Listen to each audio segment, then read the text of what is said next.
morning, everyone. I'm Sukriti Arora from Delhi Metropolitan Education, welcoming you all to the first panel discussion of ICAN 3, International Conference on Issues of Community, Agenda and News. This is the world's first 10-day digital live international conference organized by DME Media School in association with Deakin University, Melbourne, Australia. For those who are joining us for the first time, I must tell you about DME. Delhi Metropolitan Education is one of the premier educational institutes of Guru Gobind Singh Indraprastha University and approved by Bar Council of India. The college is committed to providing strong academic facilities to its students and of course that are backed by state-of-the-art infrastructure. DME provides undergraduate courses in broadly three streams, that is media, management and law. And we have a pool of very qualified and very experienced faculty members in all these courses. DME Media School is one branch of DME which is dealing with BA in journalism and mass communication. The department is headed by Dr. Susmita Bala and Dr. Ravi Saxena is our dean. We are amongst the top media institutes of the country, and here our focus is to provide a holistic experience to our students, and therefore we always try to engage them in several activities, both curricular and extracurricular. ICAN 3 is also part of such initiatives. We have organized this international conference twice before in the year 2018. ICAN 1 was about India and India and changing aspects of news, whereas ICAN 2 was about Indian cinema and alternate networks. Both these conferences were hugely successful.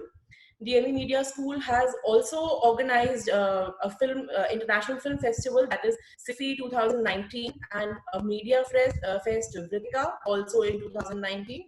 We also hold monthly guest lectures by industry experts for our students, that is under the BG Varghese lecture series.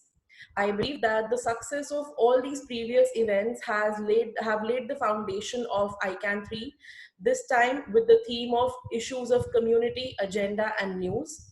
As many of you would be aware, we were earlier going to hold this conference in March 2020, but nature had other plans. So we have adapted to the new scenario and decided to hold this conference online in the digital mode. Today, we have reached the halfway mark of this conversation, and successfully so, I must say. This success would not have been possible without the support from our associate partner, Deakin University, Melbourne, and our knowledge partners, KR Mangalam University, Gurugram, Haryana, Adamas University, Kolkata, and Public Relations Society of India, Delhi chapter, and our media partner, The Policy Times. On behalf of my entire department, I welcome all the distinguished panelists and the attendees to this session. I would now request Mr. Rahat Hussain, student of DME Media School and our anchor for this session, to introduce the session and our panelists. Over to you, Rahat.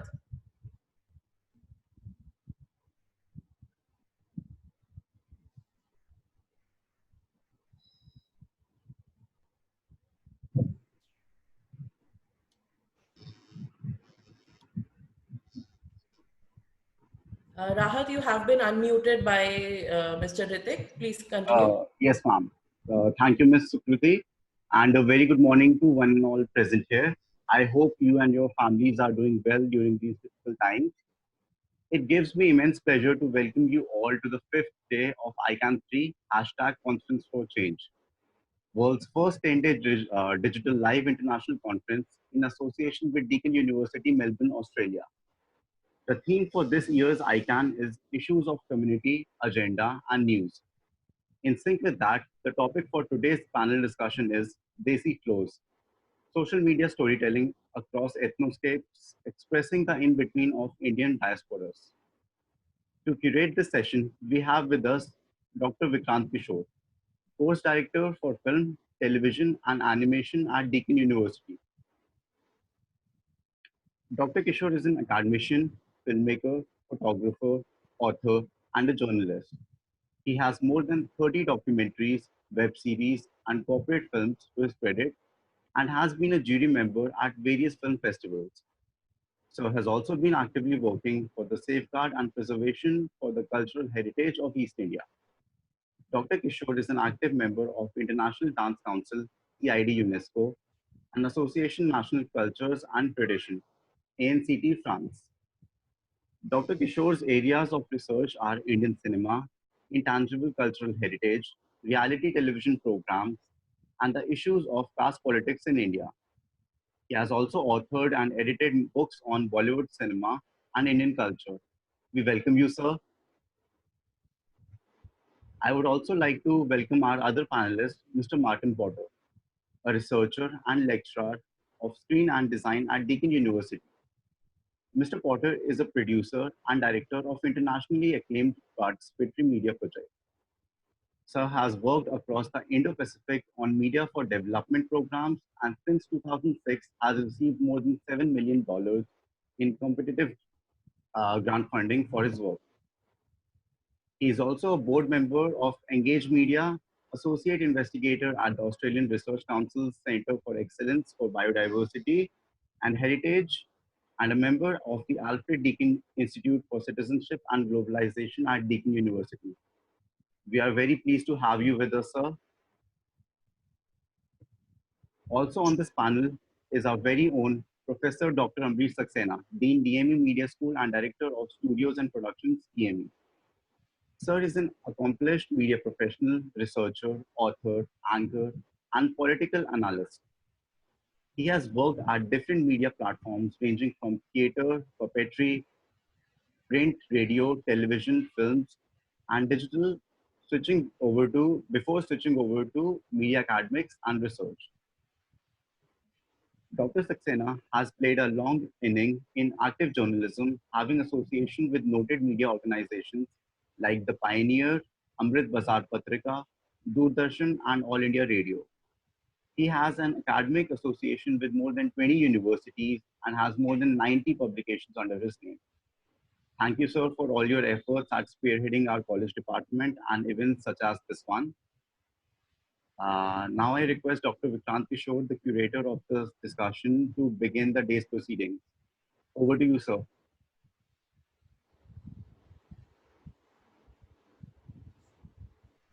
Hello all, can you hear me now? Yes, sir, you're audible. Yes, sir. All right, many thanks Rahat and Sukriti for your welcome note and intro. Since Deakin is a partner, therefore I would like to start with showing my respect and acknowledge the traditional custodians of the land of elders past and present on which this meeting takes place, and to all other places from where the participants are joining us for this online conference. So thanks again, and we are quite excited to talk about our new project on Desi flows. And I would ask Martin to start with our discussion. So before before we go to Martin, I'll just quickly talk about what Desi Flows is. It is a social media storytelling across ethnoscapes, where we are trying to look at expressing the in-betweens of Indian diaspora. And Martin will give you more insights on this. Thanks, Vikrant. Hello, everybody. And thanks very much for having us. Appreciate it. We are here today to talk to you about this particular project, the Desi Flows project, but I suppose what we're really going to be doing is looking at some of the previous work that we've done and how that's informed what we're doing now. I'd like to first echo Vikrant's acknowledgement of country. I'm in a different suburb from Vikrant at the moment because we're all in our COVID lockdown. I'm in Woiwurrung country in East Brunswick, the land of the Wurundjeri people of the Kulin Nation. And I'd just like to acknowledge elders past and present, and this is the land that we're speaking to you from now. So yeah, I might see if I can share my screen and show you some of the things that we've done in the past, and then perhaps talk to some of the ideas that have informed what we're doing. Okay. Hopefully that's working. So as Vikrant mentioned, we're talking to you today about the Desi Flows project. A little bit about me. I know that you hopefully have a bio in front of you. I do a lot of participatory media work and documentary work focused on connecting with different communities across different countries. Here's some images of the work that I've done. The focus for me is always on exploring how communities can find their own voice in the media. Vikrant's done a whole range of beautiful work across a number of different platforms. I suppose that's something that we have in common, working across documentaries, online web series, multimedia exhibitions, short films. But Vikrant's also, led cultural festival curation and production, folk festival curation and film festival curation. You can see some of the work that he's been involved with here. So I'll get to Mr. Appadurai in a second. We're going to start with some more. Can I interrupt? Sorry. Yes, please do. Your presentation is still on the first slide, so we aren't able to see the slides. Okay. Yeah. Let me stop my screen sharing then. Yeah.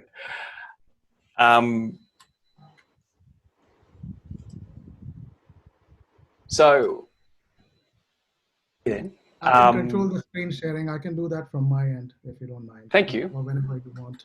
Yeah, I can just, I'll do the screen sharing, and whenever you want it out, I'll turn it off. Just let me know. Great. Maybe we could just go to your slide. So through my slide of the images that we just had a look at, and then we'll end up on your slide. So can you see Appadurai now? Yeah. All right. So we're going to start with some more general ideas of co-creation and cultural and diasporic expression before we drill down into our case studies and feel really compelling and relevant about this type of storytelling right now. It's got a great capacity for remote engagement and collaboration. One thing.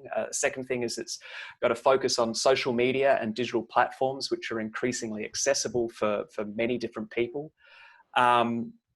It enables the digitization and mediation of cultural stories in new and exciting ways.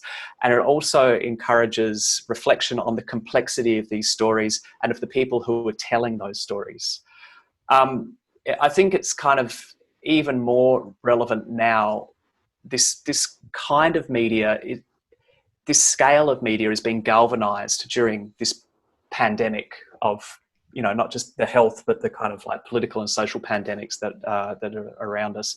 As many of us are kind of locked down in our homes, things feel like they're shrinking. And this form of media fits this current circumstance. It's smaller, it's lo-fi, it's intimate, it's reflective.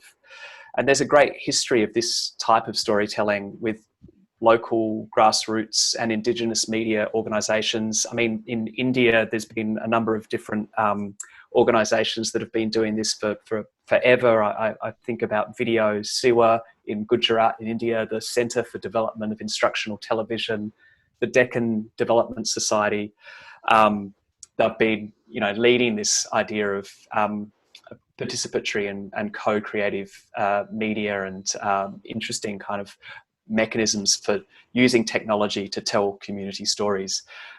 I suppose what connects all of their ideas and the ideas that Vikrant and myself are working on here is that this is a micro rather than a macro practice. This is stories that are told not about people, but with people. It's against this kind of author-centric, director-led focus on filmmaking, and it's more about collaboration and a sense of being multi-voiced. So these are polyphonic practices, and they're as much about making relationships from the ground up with people that you're telling the stories with, as they are about the media itself.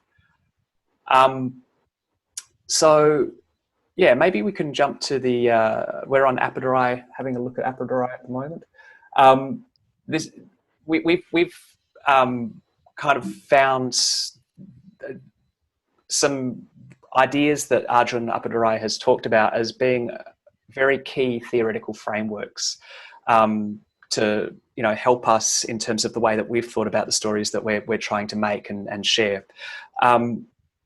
So a lot of this is about the amplification of everyday experience through stories, images, and aspirations that are generated by the mass media. And in this experience, imagination is broken out of the special expressive space of art, this privileged space of, big art galleries and broadcast television. It's kind of like framed as out of reach for many people, exceptional, not every day. But myth and ritual, storytelling, creativity, this is all just part of our everyday life, and it has been for so long. And I think Appadurai picks up on this, and he posits that imagination has pervaded social life and is a defining sculptural force that shapes individual and communal identity. As he says, fantasy can dissipate, but the imagination, especially when collective, can become a fuel for action. And in his essay, Disjuncture and Difference in the Global Cultural Economy, Appadurai utilises these notions of the scape, arguing that traditional notions of community and culture have shifted from the local and have become these deterritorialised scapes. He argues that we used to see the world in this kind of binary fashion, the North versus the South, East versus West, First World versus Third. It's too simplistic. We're not in these two separate worlds anymore, not in an age of globalization, especially not in the age that we live in now, where we really are starting to, physiologically experience our interconnectedness with each other. We all influence each other. Our cultures intersect and overlap all the time. And Appadurai gives us a framing around how these cultures around the world influence each other through these 5 different dimensions of cultural flow: mediascapes, technoscapes, ethnoscapes, which is what we're really going to focus on today, finance-scapes and ideascapes. He argues that global flows of information and capital impact on culture and community and reshape national, local politics. We might not be physically connected in geographical space, but via these different scapes, well, especially the mediascape and the technoscape of online digital networks, we have these building blocks of what Benedict Anderson called imagined worlds. So multiple worlds constituted by historically situated imaginations of persons and groups that are spread around the globe.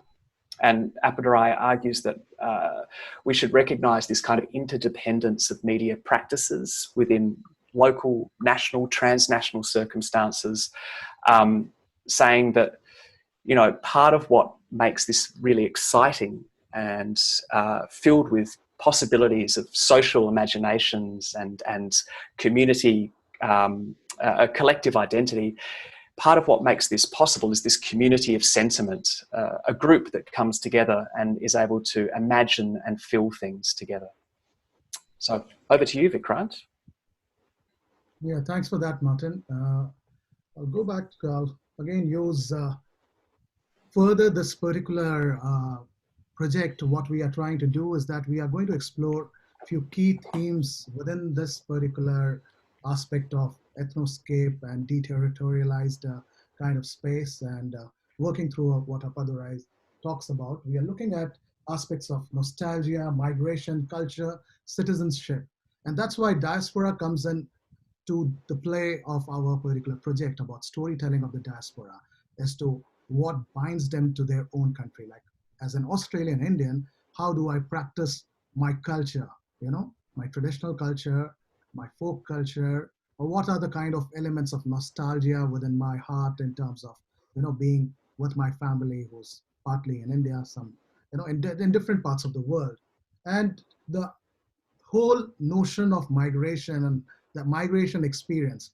And when we are talking about migration experience, though we are focusing on diaspora, but we are also interested in knowing about the migration within a country as well. Recently there has been so much of news about the plight of the Indian migrant workers, coming to the big cities and then wanting to go back home because of the lockdown. And it created a huge impact. And there were a whole lot of stories of these migrants coming out. And it showed 2 different worlds, a world of the privileged and the world of underprivileged or unprivileged people. So similarly, within a kind of a different country perspective, how the diaspora what are their experiences of, of migration, of adaptation, of living in a different part of the world, far detached, or in a way away from their own family, or the kind of structure they were in, and how do they explore themselves, and how do they navigate within a new country and the new society.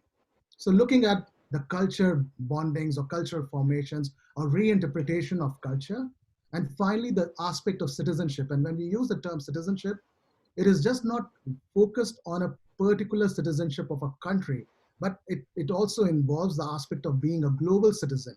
So we all are now part of this big global stage, and we all are connected with each other. And today we are doing this particular online discussion, and online discussion is all through this Zoom, and how we are able to reach to you through that. So the storytelling becomes very important.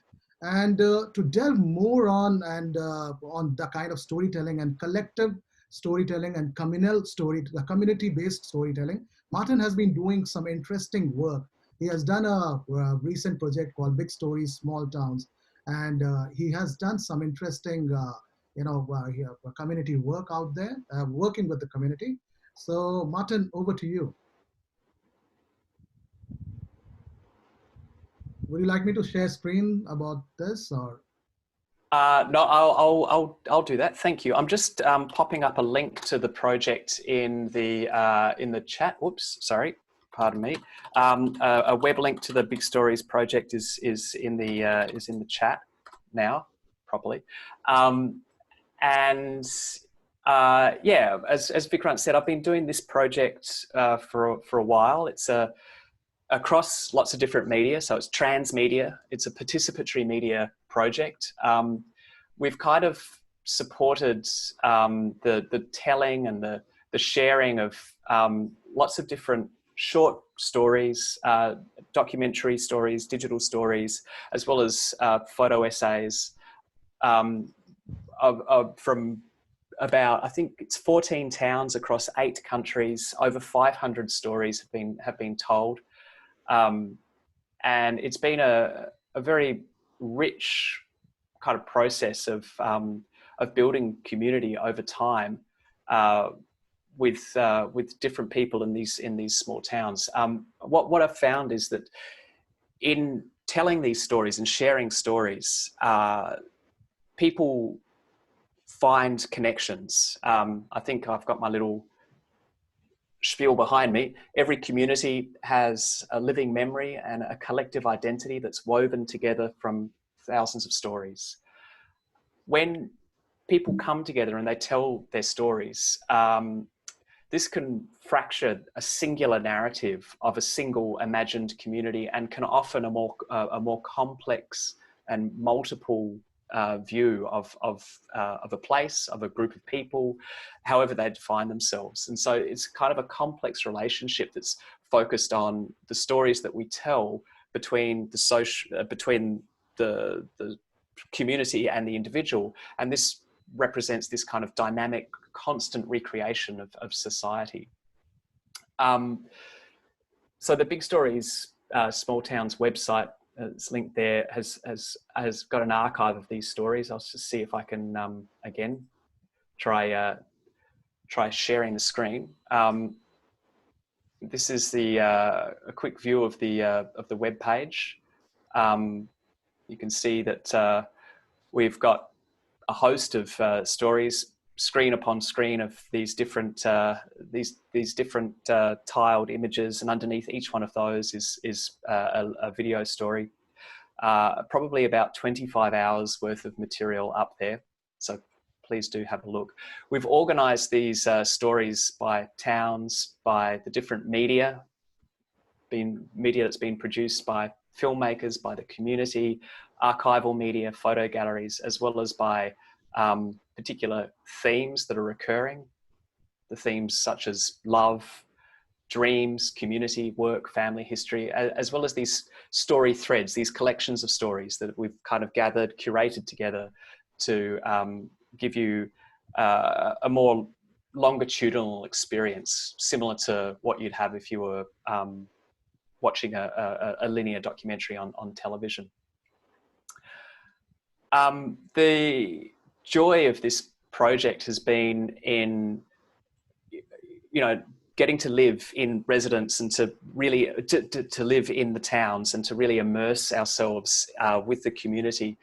The stories are made, the way that the project has emerged, it's based around a filmmaker in residence telling stories with people, not about people. So professional filmmakers live in the town and they work with local people to bring their stories to the screen. We produce a range of different films with people, but we also offer workshops and training with people in order to make their stories. There's a common theme or a common idea that kind of defines the approach to big stories.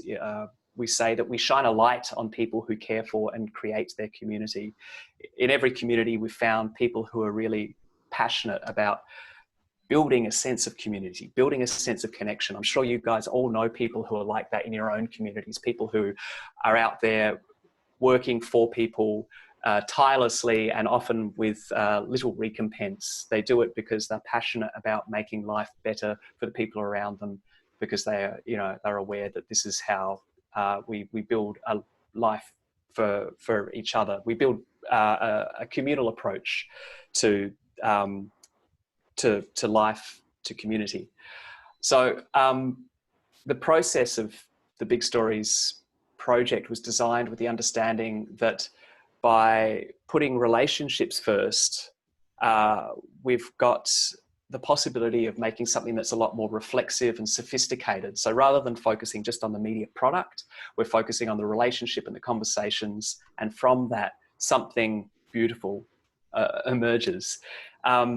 It's kind of similar to what Paulo Freire described back in 1970 in his book, The Pedagogy of the Oppressed, as a dialogical practice to encourage agency and directly address ideals of emancipation. So dialogue is this really important part of renegotiation, of creating feedback loops, of trying to create a more horizontal relationship in which trust between people is very important to the process of making, and in terms of the process of making the media.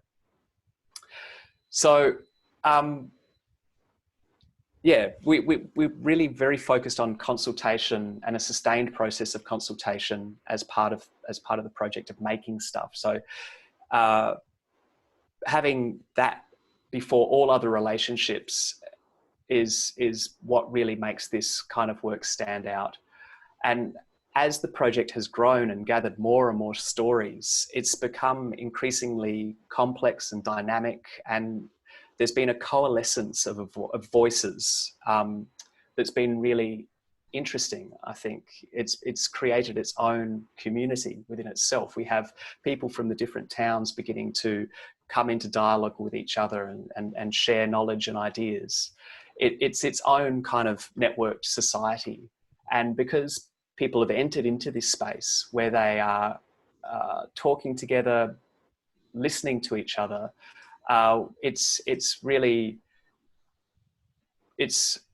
kind of moved beyond the often technologically deterministic focus of online media. We're often really just focused on the technology that enables us to talk and to listen to each other, and that becomes the thing that people focus on, rather than the relationships and the human connections that to me seem so vital in terms of actually amplifying our voice, our ideas, our sense of collectivity and identity. We might use the technology to make these connections, but it's got to be underpinned by these kind of shared values and the relationships that are kind of instrumental to it.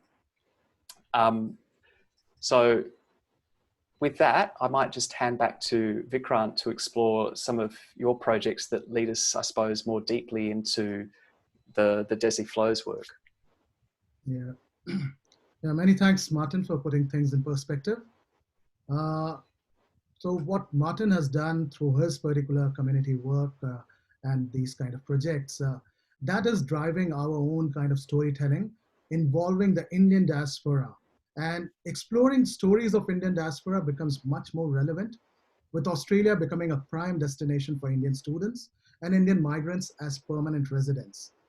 So at the moment, we have more than 700,000 Australians of Indian origin and Indian resident in Australia, making a significant contribution to Australia's society and economy.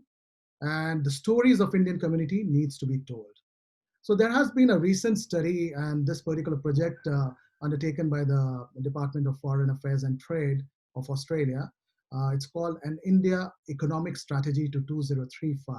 It has given importance to the Indian diaspora in Australia and outlines what needs to be done in a beneficial manner to engage in the Indian diaspora. So it says, Australian Indian diaspora is a national economic asset and should be engaged and deployed as such. The Indian government puts a large effort into working with this diaspora. The Australian government must also do so. So it's also looking at this kind of government to government engagement in terms of utilizing the Indian diaspora. As well as another aspect to note is that Australian Indians are now the second highest taxpayers in Australia. There is an attempt to harness the entrepreneurial spirit of this rapidly growing community, particularly its willingness to innovate and take risks and its knowledge of Indian market. It will enhance the future productivity and resilience of the Australian business sector. So this kind of diasporic use of Australian Indian diaspora can help in different ways. And also it says that it needs to place diaspora achievement and entrepreneurial ventures at the forefront of our bilateral engagement. So now there's so many things and so many particular, all these intergovernmental projects have been happening. And recently, if you would have known that there was a first of its kind virtual meeting between the Prime Minister of Australia and Prime Minister of India. And it was all about boosting the relationship between India and Australia and to take things forward. And also this is very important, especially with the kind of the relationship with China is shifting across the world. And Australia, which was very much dependent on China for many things and still is, yet it is wanting to look out towards India more. And that's where lots of discussions are happening. So keeping these points in mind, our question is that, are there stories on Australian Indian diaspora, enough stories out there? And are they making any impact? That's the big question we are coming out with. But then the answer could be as simple as that, no. So what are we going to do? What is our plan? How do we go with this particular project? Or why is this happening? Okay, so firstly, the stories of Indian diaspora is hardly there because lack of representation on traditional media, film, TV, print, etc. Okay, I'm talking specifically in terms of Australian media. Okay, though online media is largely very community oriented, but it is inward looking. Again, when you say inward looking, it means it is just communicating within the diasporic groups. Again, it works as a kind of a very small community oriented kind of media. So the storytelling does not transfer from one community to another. So it still remains very marginalized and people talking about themselves and their own experience within that kind of a very closed knit manner, which needs to be broken down. So there are attempts being made, and there is a growing network of filmmakers and storytellers. But again, there is a big problem that this growing local filmmakers, from Indian who have Indian roots, mostly these are untrained and amateurs. So they are trying quite a lot, but they are not getting what they want to do. So understanding of how to apply for funding or understanding of how to reach out to a wider audience, it is lacking out there. So there's lots of things need to be done. Social media storytelling provides a good outlet to express and share creative work and concerns. And many are doing this on their individual capacity without much support. Again, individual capacity. And that's what we all have been doing. So this project on Desi Flows builds on some of the work that I have been undertaking in recent years. And it is also an attempt to reach out to the community and work in collaboration with them to capture stories of individuals and subcontinental communities. And we are not limiting this to only Australian Indian diaspora. Okay, what we are trying to do is that get involved with other universities in India. Like, we are planning to work with DME on this, and then some other universities across India. So Professor Amrish is our collaborator, one of our key collaborators to take this project forward. So we are looking those kind of storytelling not only to be developed in Australia, but also in India, where an understanding of diasporic community needs to be there. Because while in India also the discussion of American diaspora, American Indian diaspora, or the English Indian diaspora is happening quite a lot, Australian Indian diaspora hardly figures in discussion. So what I did was, initially I created this particular project, and I can just share screen at this moment so that you can get an idea. So this was one of the first kind of a project which I tried to engage with the Indian diaspora and tell its story to a wider community by doing this multimedia exhibition called Dance of the Hindu Gods. So it was a multimedia art exhibition in collaboration with few other artists, Anindita Banerjee and Nandita Natkarni. And we all three of us, we did a 5 days exhibition in the Parliament of Victoria, and which was quite well, received. Other than that, another project was about understanding and archiving the migrant experience. And this was for an online channel, one of the major news outlets in Australia, SBS, which really works on multicultural representation and multicultural news and multicultural stories. So It's My Desi Life, that was a web series that I worked on. Again, one of its first kind of story, capturing, the stories on SBS, capturing migrant life and their, particular success and failures, capturing that. And it got quite a good view and engagement. Then on my own platform, we run a show called Bollywood Show, which talks about the migrant community and celebrating their achievements and bringing, from musicians to performers to international students to come and, present their point of view. And this I ran as an internship model where we involved students from Deakin University to come and, work on an Indian project, Indian community project, and which was, again, it's still going on. It's still working quite well. And finally, which was a kind of a project which I did online. It was my own kind of a community outreach through online dialogue and discussion, which was post-COVID-19 crisis and lockdown. So I thought, why not we start a kind of a community discussion around international student issues, mental health and well-being, trade talks, real estate, job opportunities, community support and well-being. So all those kind of things we did, and there were, quite a few interesting discussions that we had, and we are still continuing that discussion. And, the stories are coming out. So what has been my experience in terms of, doing these projects or wanting these particular projects to, move more in the community? So the experience has been that very few outlets focus on the stories of diaspora. Diasporic expression through online media has limited exposure and are hardly discussed. Still, there is a community network that consumes these short online stories, is growing, and it's not limited to Australian Indians. While there are many stories in the community to be explored and to be told, there is a big gap of sharing of these stories in media. Thus, online storytelling in a participatory manner should be explored and promoted. So those are the kind of things that we are trying to look at, the participatory media. And Martin's expertise in this particular aspect has been very important, and that's what together we are trying to do, is to create this community of storytellers. And so Martin has done all these kind of activation in the community of telling unique stories. So I'll now ask Martin to talk a bit more about the kind of community activation you did in your projects, and then finally we can summarize and end this particular session for Q&A session.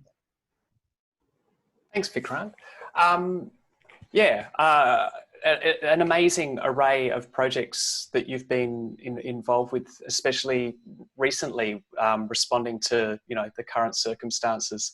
I'll just flip through behind me with a few of the different kind of images from different works that I've been involved with, and kind of talk about some of the kind of things that have actually emerged from the stories that have been made, but the process of making stories, what's that been able to do? So when I worked in Cambodia, in Ban Luang, in a province called Ratnakiri, which is kind of on the border of Laos and Vietnam, in Cambodia, in the kind of highlands, working with Indigenous groups there, they were able to use the stories that they were telling as a way of preserving their cultural heritage. Again, there's some intersections with work that Vikrant's done in other sections. They were looking at preserving their language, which was something that was becoming diminished because there was a bigger culture coming in, and their ethnic Tampuan language was being kind of slowly removed. It wasn't being taught in schools, and making these videos was a way of speaking in their language and recording their stories in their language, as well as creating kind of teaching tools in Tampuan language to be able to pass on to future generations.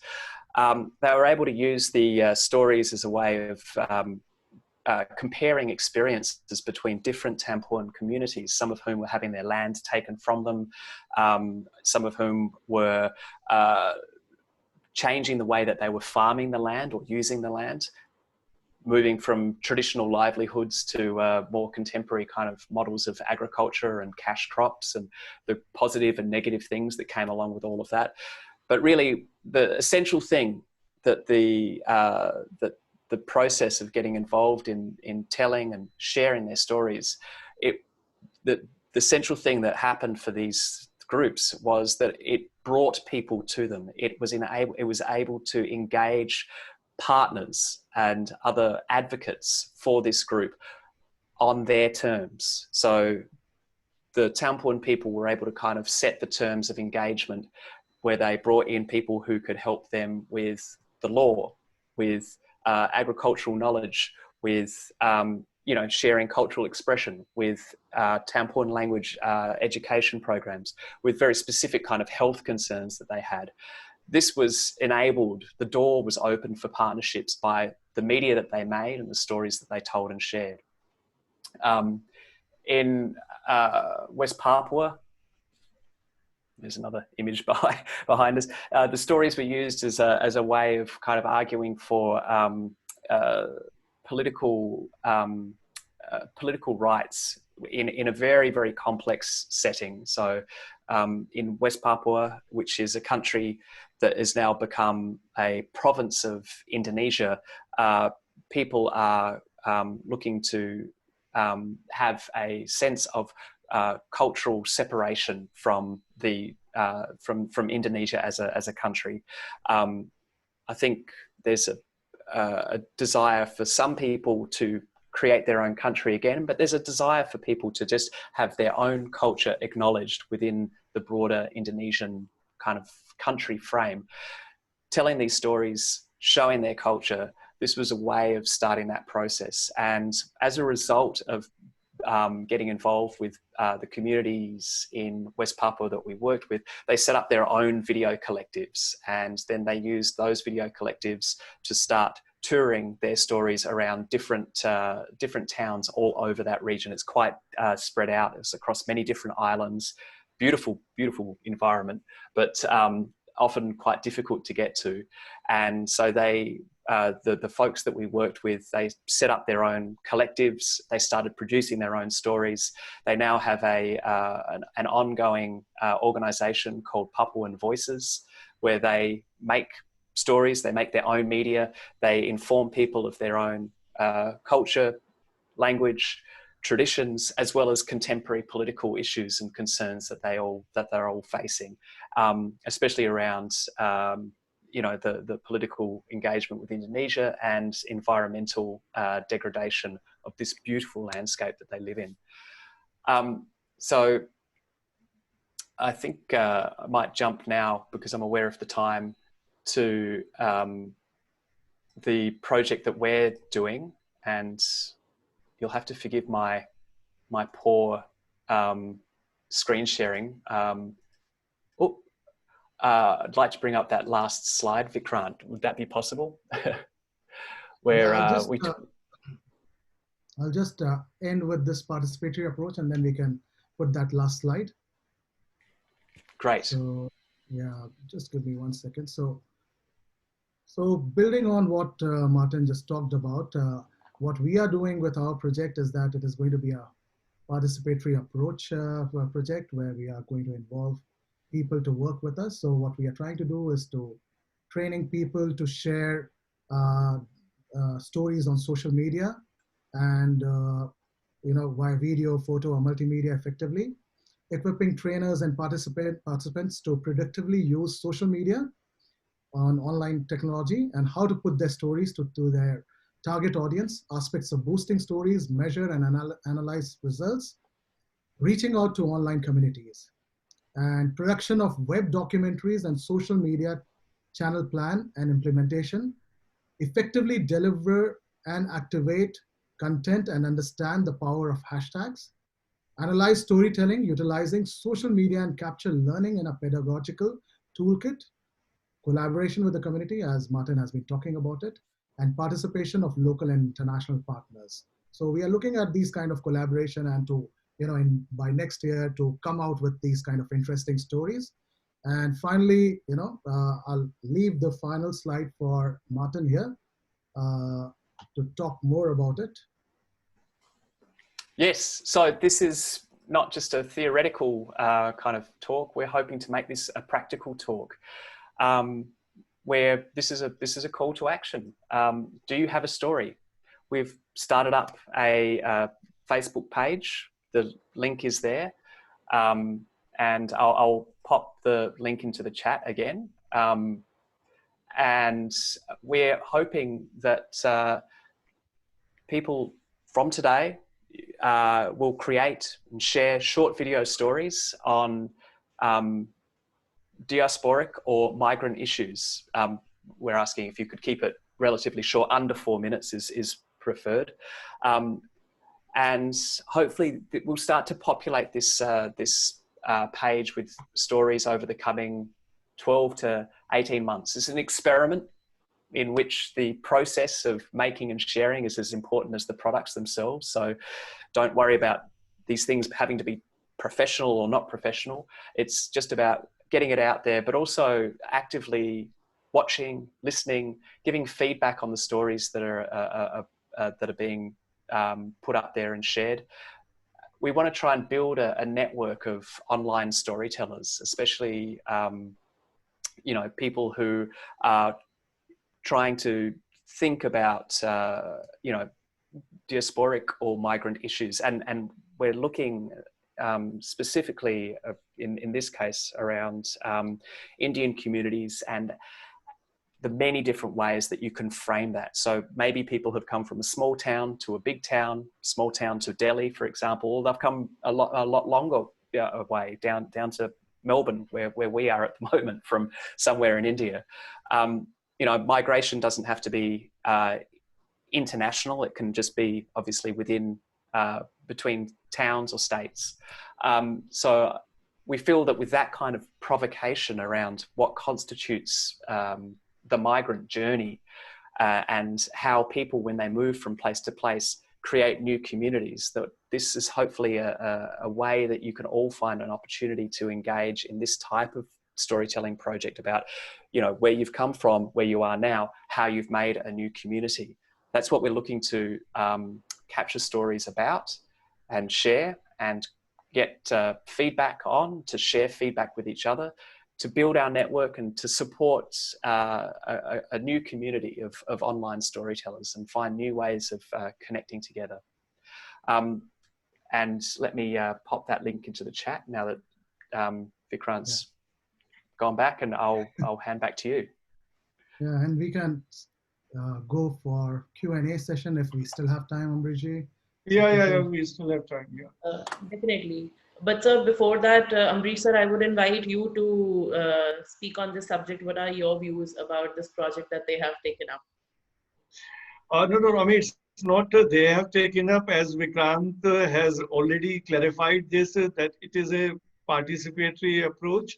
So obviously Vikrant is leading in this whole thing, but that's his idea. Then he has been working in Australia on this idea and continuously, as he told you all, and but I have a witness to this, the kind of stories that he has been creating in Australia about the Indians who are living there. And as and when he is getting time, he is on that job. And that's a continuous series which has created on this. And he has discussed at length this whole proposal with me. So we, in any case, I at the individual level with Dr. Vikrant Kishore and DME at the institutional level is collaborating into that because we all have to take this idea forward. Because, I mean, as Vikrant already told about this, the Indian diaspora is significant in Australia. And then there are people from so many nationalities there. And we are living in a world wherein so much cross-cultural things are happening.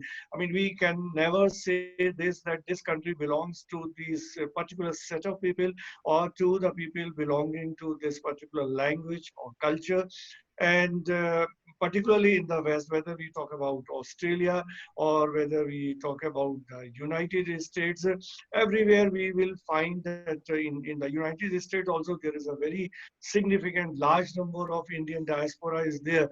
And as Vikrant said, in Australia, there's a large number of Chinese people who are living there. The same again applies to United States. So when a person is migrating from his or her land to another land, either in search of occupation, in search of new opportunities, then that person also carries with him or her his culture. When we say culture, this means his own lifestyle, his own language, his own music, his own dance. Everything is being carried with him or her. And then there is a lot of undercurrent happening, where a lot of exchange is happening. Like if the Indian people living in Australia, then they will be imparting to the original to the original Australian people their culture, and this cross-cultural things are happening. Though one point which Dr. Vikrant has raised, and I'm also of the same impression, that all these stories which Vikrant is trying to create, which Dr. Potter is trying to create, these are the stories which are particularly Dr. Vikrant has been working so much in Australia. But then all these stories remain confined to Indian diaspora there. So there is a need to take those stories to larger audience, so that the non-Indian people living in Australia or even elsewhere, because when we talk about the digital media or online media, then the boundaries of the country diminish. So if we are like we have created this forum, this ICAN 3, sitting in Delhi and Noida, but then we are able to connect with anybody in any corner of the world. Yesterday, Dr. Vikrant, let me tell you this. Yesterday we had a very important session with Betty Dem. She is a very prominent journalist from Belgium, and she has worked a lot as far as investigative journalism is concerned. She has come out with few books, and she has been working in Iraq and Afghanistan. So yesterday we had a session with her, and Ibrahim joined from Afghanistan, she joined from Brazil, and we were sitting in India, and then exchange happened. So in today's time, if we are creating stories living in any part of the world, we can share with the people living in other countries. We can share it with the people who belong to a different language, who belong to a different culture. So all that is possible with the help of the digital media, and we must capitalize on the strength of this digital media. But then I always believe in one thing, because we have different sessions in this conference, and in one of the sessions, if I can refer to, there was a session on whether this conventional media will be replaced by the digital media or online media. So, so whatever debates were happening, I intervened there also. Like, there is no such thing happening now, because if the digital media is in our hands, we should use it as a platform. But then, more important thing is the content. What we want to say, making use of the digital platform. Digital platform is available to everybody, and even to the people who try to create a lot of nuisance. Like, if I can take a reference to, we are organizing this conference with all genuineness, with all seriousness for 10 days, but then there are people who want to sabotage it. So this means they are also using the digital media. We are also using the digital media. So what for we are using the digital media, that purpose, the clarity of purpose has to be there. And what are the stories, what are the contents we are trying to tell to the people. So content is more important, whether news or non-news or entertainment or documentaries or fiction stories, what kind of content we are actually wanting to communicate to the people. So that selection of a story, as Potter just now on the last slide wrote this, do you have a story? So if you have a story, then the content can be generated, a film can be made, and then it can be transmitted, it can be disseminated. So stories are very important. Story ideas are very important. Content is very important. Obviously, we all are well versed with the technology, like digital technology and also the filmmaking, but then filmmaking is that way easy that we all have a camera in our mobile phones, and most of the people know how to capture and how to make films, how to create videos during this lockdown period. Many of our students in DME Media School, they have made number of films, some very good films they have made. So filmmaking is not that easy, but you have to have the idea, you have to have the thought in your mind, you must be knowing what kind of ideas you are planning to work at, and obviously you have to have like-minded people who join hands and then are taking the things forward. So I am with Dr. Vikrant Kishore and with Dr. Potter, that we all, if we are at the same page, then definitely we can create some such thing which nobody would have initiated the way we are thinking about this, the way we are planning it, and then we can provide enriching content, the self-satisfactory content, the entertaining content, and then more and more people will keep on joining. So I finished with this note, and I hand it over to Dr. Vikrant Kishore to add on to whatever I said. No, that was great, Amriji. It was quite insightful, and it's always good to have these kind of collaboration. And we are at Deakin, we are really thankful for this kind of an ongoing collaboration that we are having for last more than 3 years now. And again, this conference is doing so well. I've been following it through Facebook and through all those live sessions that is going on. So it is really good to get to know that you all have endeavored and achieved so much. But I would like to now open up the floor for some Q&A. If anybody has any questions, any student who want to ask or any I would start with a question of my own. So far, there are none in the chat box, but I have had a question. Since the title of this presentation starts with the word Desi, and a lot of, as far as my understanding goes from the media that I have been exposed to, that Desi is a term that is used for not just Indians, but people from Pakistan and people from Bangladesh also, when they are living in another country, Australia, UK, USA. And I'm part of a lot of Facebook groups also, wherein all these people, they come together to share humor, which is which actually shows that how there are so many cultural similarities that we share with both these countries, especially. So, as Dr. Ravi Saxena also said, that we should, not just look at the Indian diaspora, but other nationalities as well. Do you think that it would make, much more impactful that if we include all these other ethnicities also, these other nationalities per se who are living in other countries, and especially since there is strength in numbers. So and their stories would be pretty similar if we talk about on a cultural aspect. What do you think about that aspect, sir?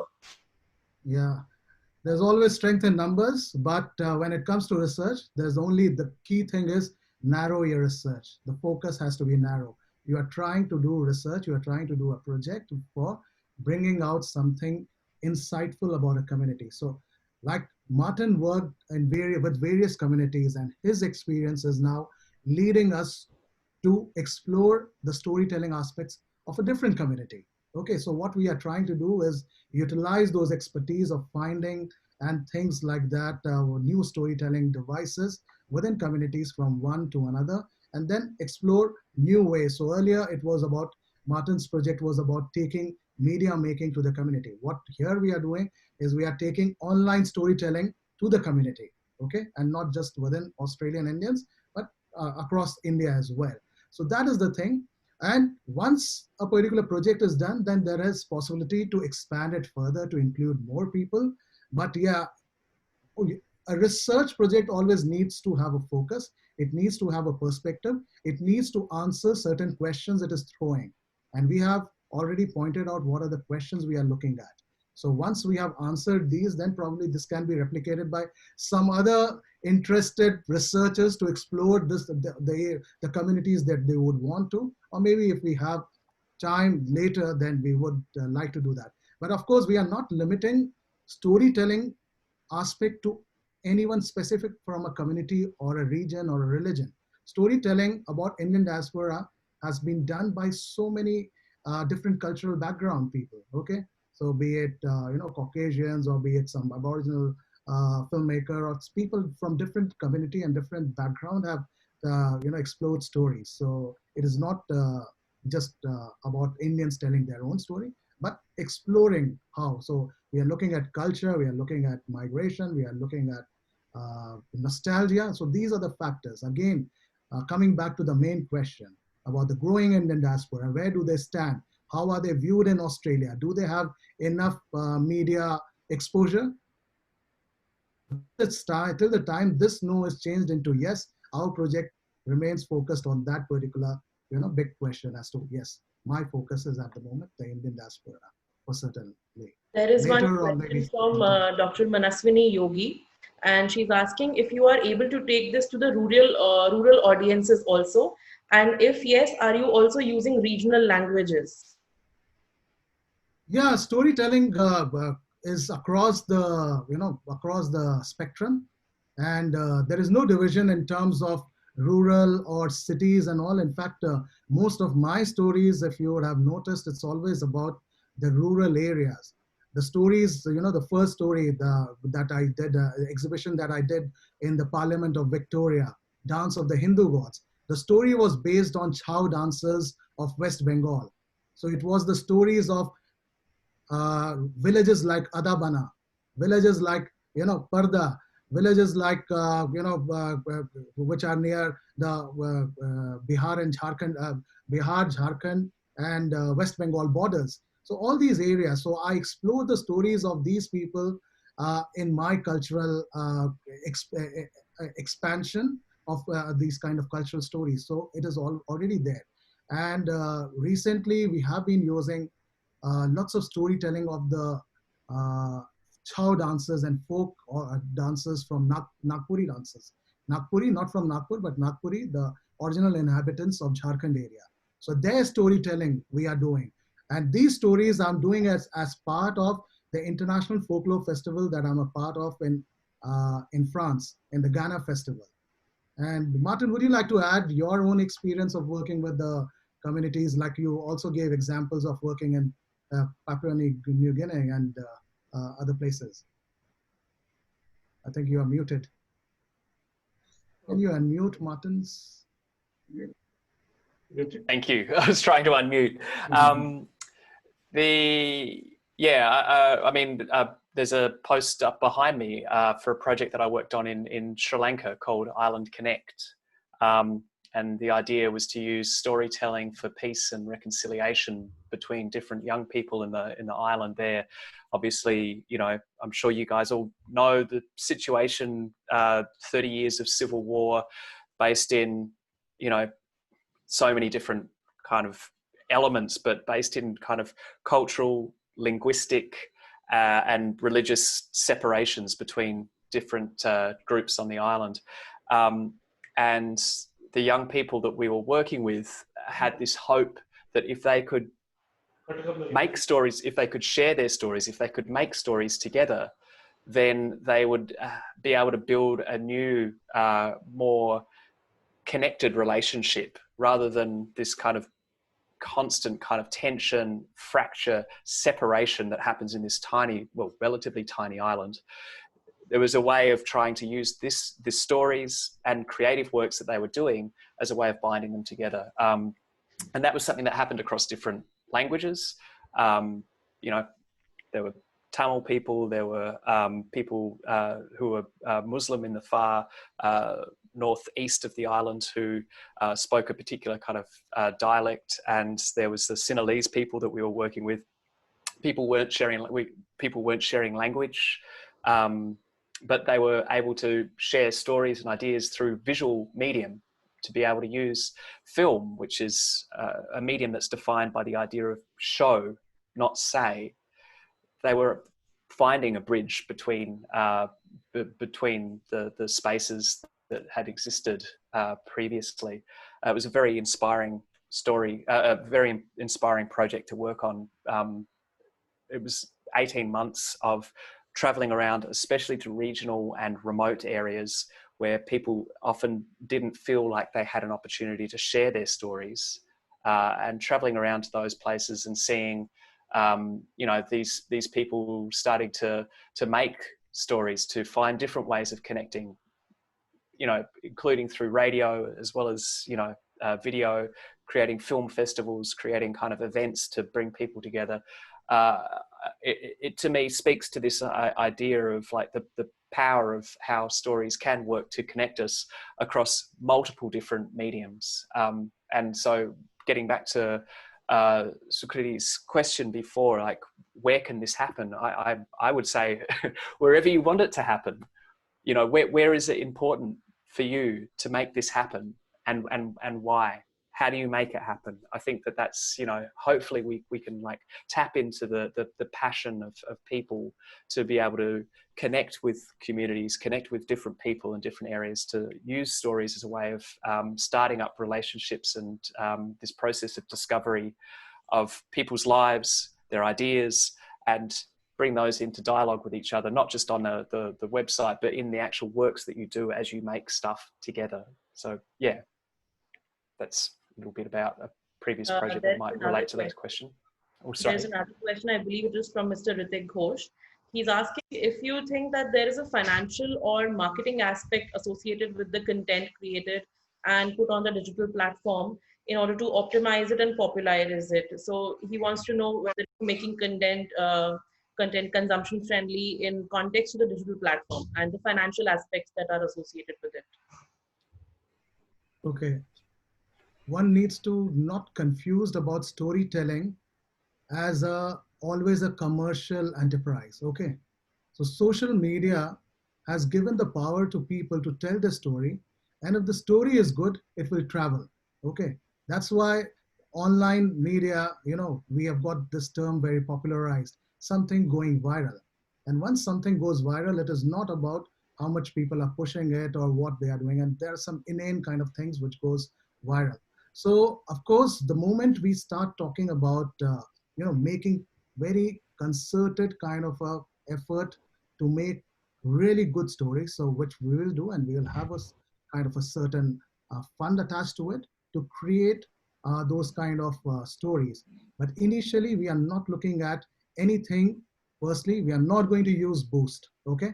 Stories which are going to be organic, okay? So no boosting, no paying Facebook. Okay. If somebody needs to pay for our storytelling, they need to pay us. We are not going to pay any platform to popularize us first. That's the thing. It is a story of community. It is community building. It is an outreach. It is an experimentation how we are going to do. So we are not looking at the market strategy. We are not a channel. We are not a kind of a OTT platform where we are trying to produce content for a consumer who are going to pay us a certain amount. Okay, so that's not the idea. Idea is to experiment. This is for us, for me and Martin also, how the storytelling will be effective. What are we going to do? We have just started. So this is a big thing out there for which we want to get into and see. We are going to collaborate with Professor Amrish or some other universities in India, which we are talking in talks with, as to how we can tell stories from here and there and create those things, which becomes a kind of a platform for students to be inspired about as to how they can tell story. Okay, I teach online media and how you can put your stories in online media, how to put hashtags, how to create story posters. Now these are the techniques that in the participatory mode we are going to talk about, so that students and storytellers understand the value and the power of storytelling by doing all the right things, but and knowing the particular methodology or the tools that is available. It is available to all, but not all know how to use it.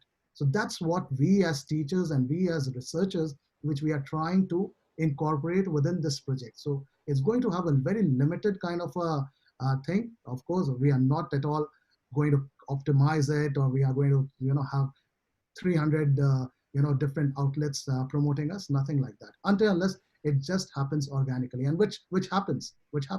My past stories, like one of my short story on Chow, it's just a dance performance. I put it long time back online on YouTube, and today when I was going through how much view it has got, it has already got 741,000 views. Okay, I never expected that I'll get more than 10,000 views for that video. It's on YouTube. It's hardly of any consequence, and yet it is making people are able to relate, because it's from a very rural. It's from a village, and villagers performing on a particular Chow dance in Chow dance style. So that's another way of telling stories and making it organic, and then you'll see there are takers.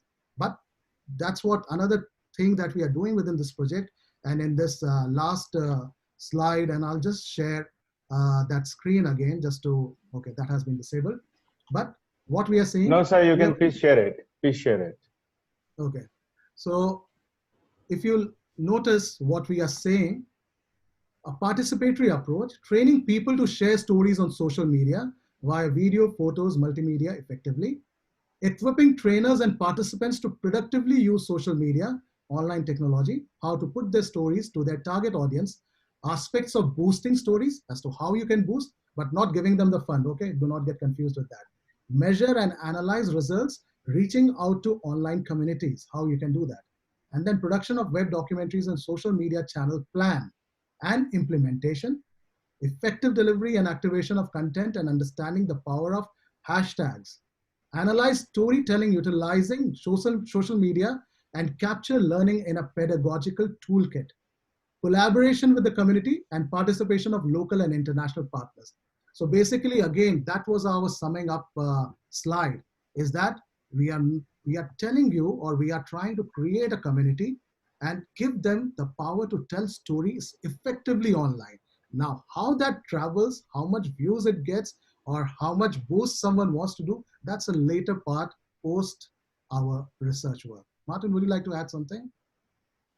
Oh, I totally agree. It's an organic community process, and I think that's what that almost feels like a joyous way to confront these kind of social media monoliths, which are so much about extraction. Mining our data, making it like a curated advertising space. Like we become producers for their benefit. Can we try to find ways of interrogating that, owning this platform that has been established as a purely capitalistic endeavor? can we find a way of reclaiming this? Can we use multiple kind of mediums to be able to tell and share our stories? I think that this is the kind of exciting work that this type of, community-based storytelling, these micro stories are able to do, is that they can actively undermine this giant monolith of Facebook or of YouTube by populating it with stories that have never been seen before, would otherwise never be heard or listened to. So I think that that's an exciting thing that we can do, and to do it in a way where we're not compromising the values of the principles of production. We're honouring the relationships that are so important when you come to this kind of co-creative participatory media space. Honouring that by not paying for kind of, any of the material, not, having false boosting is absolutely fundamental. So to me, it's like an exciting opportunity to to undermine these media moguls through kind of swamping the territory with stories that have meaning and value and speak to these small these other voices that otherwise would not be heard. Thank you so much, Dr. Martin Potter, and thank you so much, Dr. Vikrant Kishore. This was a wonderful session, and the initiative by you is very unique approach and very contemporary also, the way you have included social media and the old aspect of storytelling into the digital modern world, and how we can make the most use of it for everyone involved. So thank you a lot for this very insightful panel discussion. Yeah, so Kriti, let me intervene here. We have Director DME, Dr. Ravi Saxena with us. So I will request him to say a few words. Okay, sorry, sir, I did not notice you in the conference. Welcome. Sir, we can't hear you. Can you Dr. please unmute kar lijiye, please. Unmute. Unmute hai, sir. You need to select the settings. In settings, system sound. Next to the microphone icon, that arrow, and system sound. Please don't unmute. Yes, sir. Next to the microphone icon, there is the arrow, and if you click that arrow, there's select a microphone, same as system. Please select same as system. Sir, we still can't hear you, sorry. By the time Dr. Swami said the things right, I requested Dr. Susmita Bala to say a few words.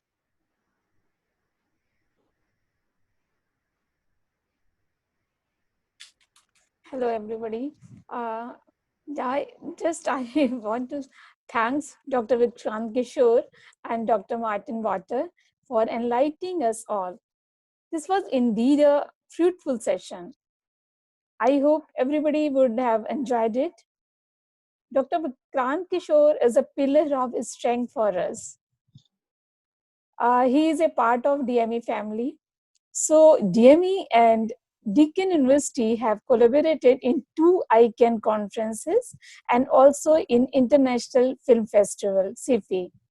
Hope our partnership will be stronger. Thanks to all. Thank you. Okay, I think I'm audible now. Yeah, Yes. please. Okay, so Dr. Martin, Dr. Vikrant, it was such a nice session.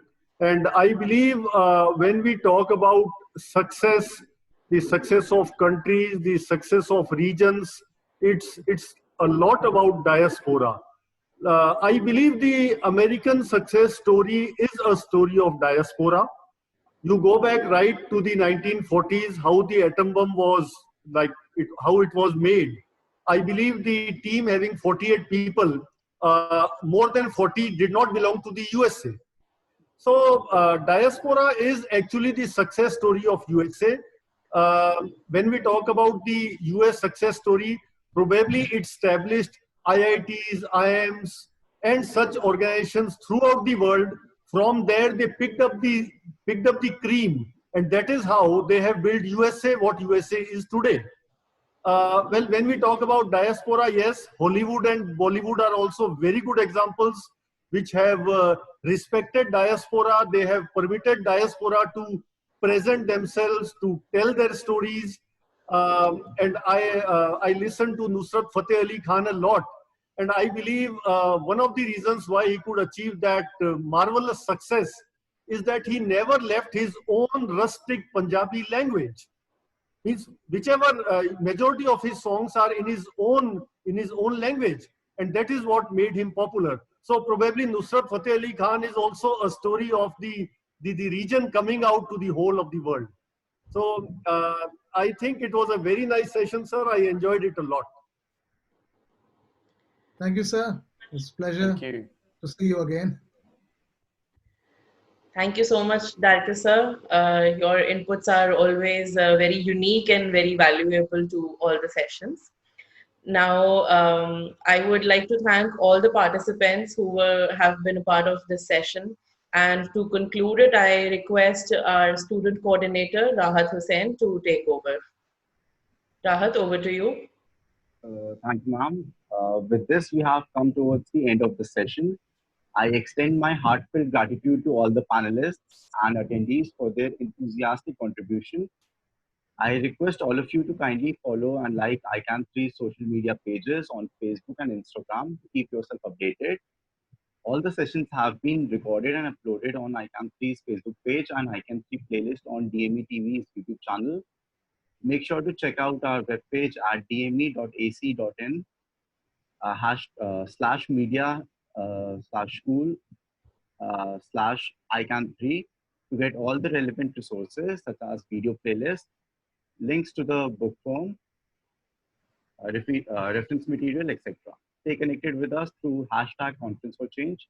Lastly, a special thanks to Deakin University and our knowledge partners, K.R. Mangalam University, Gurugram, Admas University, Kolkata, Public Relations Society of India, Delhi chapter, and our media partner, The Policy Times. Thank you everyone for joining in. Thank you. I would like to Thank you for having us. Thanks to Amrish ji, Ravikant sir, and Sushmita ji. Many thanks for this partnership. And thanks a lot, Martin, for our collaboration. Thank you. Thank you, everybody. Thanks for coming.